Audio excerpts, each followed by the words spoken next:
Well, this first episode was a lot more bearable than I expected it to be. I mean, the trailer for this anime wasn't exactly inspired, so I was kind of expecting this first episode to be rather bland, and even though it was rather bland, it was actually okay at the same time, up to a point. So in episode 1 of, no, not Sacred Rider Xechs, but Scared Rider Xechs, although Sacred does sound a lot better in my opinion, we get introduced to Yosuke, a guy who plays a steel guitar. Yep, he really is a deep and interesting character, and he randomly throws his guitar pick away. Yep, totally interesting. Then these agents go into a high security underground base to get this big cell thing. It did sort of put me off when the female agent said open it to the guy controlling the door, because the door would have been opened anyway so that the gang would not have wasted their time going all that way underground. I know that sounds like a nitpick, but really the scriptwriters should have edited something so obvious. Anyway, the female agent shoots dead the male agent for some reason, probably to show us how shady she is. Meanwhile, we get introduced to the Riders, who were like Power Rangers, I guess, and their new instructor. The instructor is a 17-year-old blonde girl who seems quite quirky and fun, but ultimately she is quite a shallow character. Yosuke takes her to the administration building.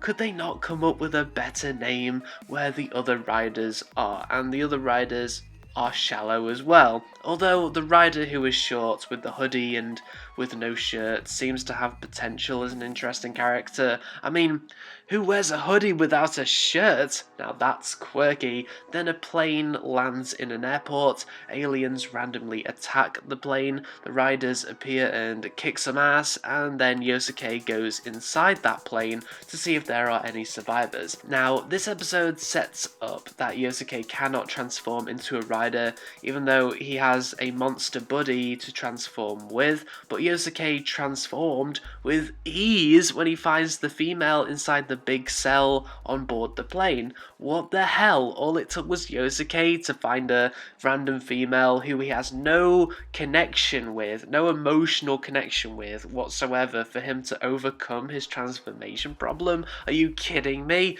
Wow, that made me cringe because it made such little sense. So yeah, this was not a bad episode, as only one part of it, that part at the end, made me angry, but it wasn't a good episode because the characters were so one-dimensional across the board.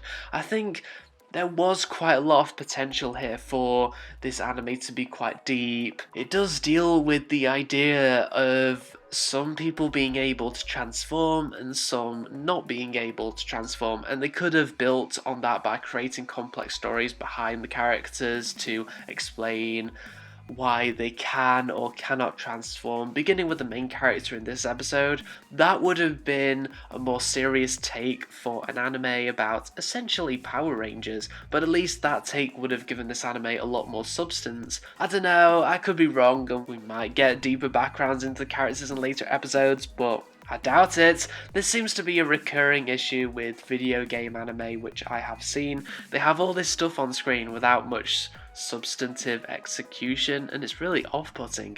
I will give this anime a few more episodes as I'm not totally angry, but yeah, I wish more anime adapted from video games would put more effort into creating substance so that they are much more than cash-ins.